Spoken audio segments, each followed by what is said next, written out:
You've been dieting all week. It's Wednesday, Thursday, Friday. You're just looking forward to that Sunday cheat meal. And your coach has said you can have any meal on Sunday at any time of the day. And you're just looking forward to having a nice big breakfast, some pancakes with some syrups, some brownies, a little bit of ice cream, a little bit of cream on top with some fruit and some maple syrup. You've been looking forward to this cheat meal all week. Sunday finally comes. You wake up in the morning and you have a big fry up with your pancakes, and you just sat there after enjoying this nice meal that you've waited and trained so hard for all week, and it's your one cheat meal of the week. You're not allowed another cheat meal because you're not on the diet I'm on. Your coach has given you the diet where you only allowed one cheat meal. So you woke up, that was like 9, 10 o'clock in the morning. 12, 1 o'clock comes, you're out and about, you're in town, you're in the mall, you're with your missus, you're with your kids. You see the ice cream stand, the kids want an ice cream, you think, well, you know what? Could do with an ice cream. It's only one little ice cream, I might as well have it. So you eat the ice cream, then you're walking around and you think, you know what, it's time to eat. I haven't got my meal on me because I forgot to cook it, and I'm on one of those slave diets where I have to cook my food and I have to package everything and walk around all day with my food in my little bag, whatever you call those bags that you can keep your food cold or warm in. And you think, you know what, I'm going to go to Nando's. I'm going to have some chips. It's all right. I already had some pancakes this morning. I'll just have an off day. And you had some chips. And then you get another dessert and you get some ice cream. And then as you're driving home, you see the Greggs. You get another ice cream. Sorry, not the Greggs. You get a pasty from Greggs. And then the McDonald's is next door. So you try the ice cream over there as well. Then you start at home late in the evening. You're watching TV with your missus and kids are in bed. And you're thinking, you know what? What have you cut today? And she's like, well, you should have known when you married me, I'm not one of those girls who cooks. And you think, oh, God, fancy a pizza, fancy a burger today. Diet starts Monday. It's okay. I'll write today off. I'll start again tomorrow. You order the burger, you order the pizza with the fries, with the dessert, with the full fat Coke. And then you wake up Monday morning a mess and your stomach is in bits. You're sitting on the toilet and you're looking at yourself thinking, what the hell did I do? I had a very good week of dieting last week. I was supposed to have one cheat meal, just one cheat meal. I decided to have it early on in the morning and it ruined my whole day. Which is why I always say to my clients, when it comes to cheat meal, on a Sunday, mine's always a Sunday, you can pick whatever day you want it. I'm just giving you an example that I would advise my clients for a Sunday because Monday is the new day where everything goes back to normal. So Sunday is a good way to just finish off the week. I always say to my clients, have the cheat meal as the last thing you have before bed. So you're dieting all day, your normal diet. If it's a high day, if it's a low day, depending on what diet you're on, or if you're with a different coach or whatever, whoever you're with, I don't know, but I'm just telling you about my clients. And then it's late at night, midnight, you're going to go to bed at 1 o'clock. You order that pizza, if it's still open. You get the burger, you get the fries, you get the ice cream, whatever you want. And you take that last bite, that last spoonful of ice cream, and you knock straight off over there. Why do you think that's more beneficial? Well, first of all, I'll tell you why it's more beneficial. Because you can enjoy the food. You've been looking forward to it all day.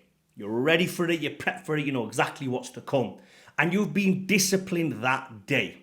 You've been out to the mall, you've done your shopping for the week, you've got everything prepped, you're sat at home, the right environment, everything's ready. You know exactly what food is ready to come. So you can enjoy it more. And secondly, more importantly, it is the last thing that you have before you go to bed. And when you sleep, after you had that last meal, you're no longer going to be craving anything else because it's too late. You need to get to bed. You've got work tomorrow morning. So you've got no time to cheat. You've got no time to prolong this day and have more and more calories or carbohydrates or sugars or junk food. If you add it up, compared to the guy who had the big pancake mix in the morning, compared to you who had one cheat meal at night, it might have been burgers and fries and whatever, but how much food can you eat in one sitting compared to how much food you can eat throughout the day? You're going to feel sluggish throughout that day. You're going to feel horrible. Your inside is going to be completely messed up. Whereas if you've dieted all week correctly and you have one off meal, it doesn't matter what it is. It can be anything, but it's the last thing you eat at night is so much more beneficial.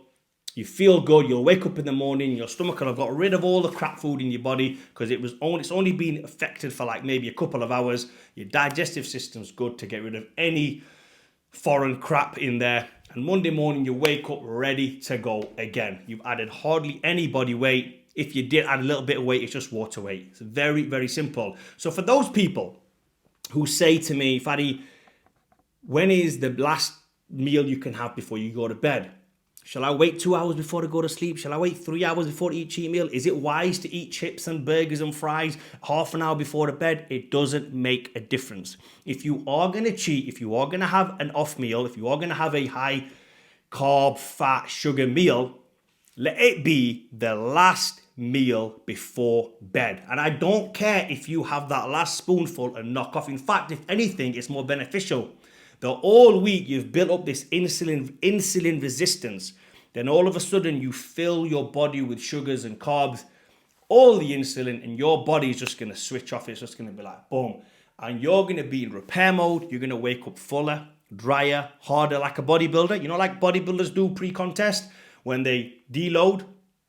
So yeah, they're not carb load, but they do carb load. This is called a carb load, but they carb deplete. So they deplete, then they load up. Body's more sensitive to absorbing all these nutrients. You've been dieting all week, and I can almost guarantee you by having that cheat meal, it's going to be more beneficial than anything. It's not going to cause you no harm. If anything, it will prolong the fat loss period because your metabolism will start being revved up again. Everything will start firing again, ready to hit Monday morning hard. And like we always say, diet starts Monday. That is fact. That should have been written in the Bible somewhere. Diet starts Monday.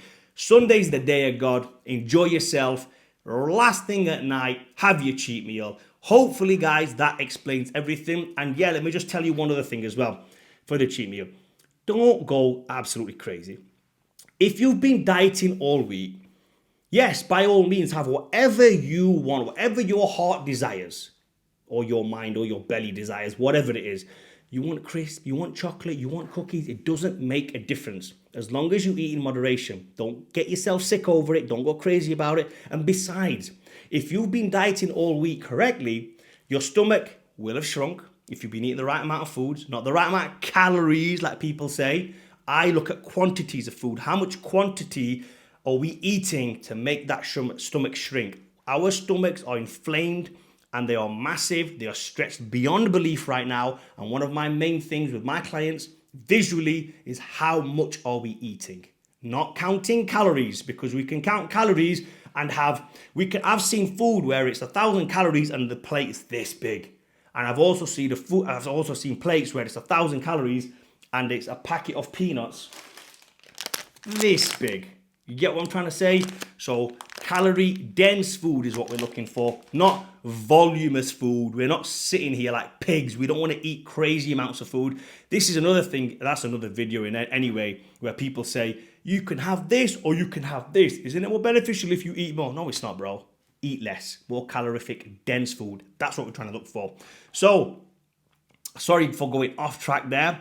The point I was trying to say is, you want to eat the cheat meal, the last thing on a Sunday before you go to bed, or whenever your cheat meal day is, so you're not binge eating all week. Hopefully this video gave you guys some value. Please comment down below your favorite cheat meals. My favorite cheat meal, by the way, let me just get this out of the way. My favorite cheat meal is burger, some wings, and some fries. Keep it very simple. And sometimes I do like an ice cream and a waffle with some nuts on top and a little bit of maple syrup. You know what? So Sunday today, I might even have that tonight. Anyway, guys, subscribe and like the video.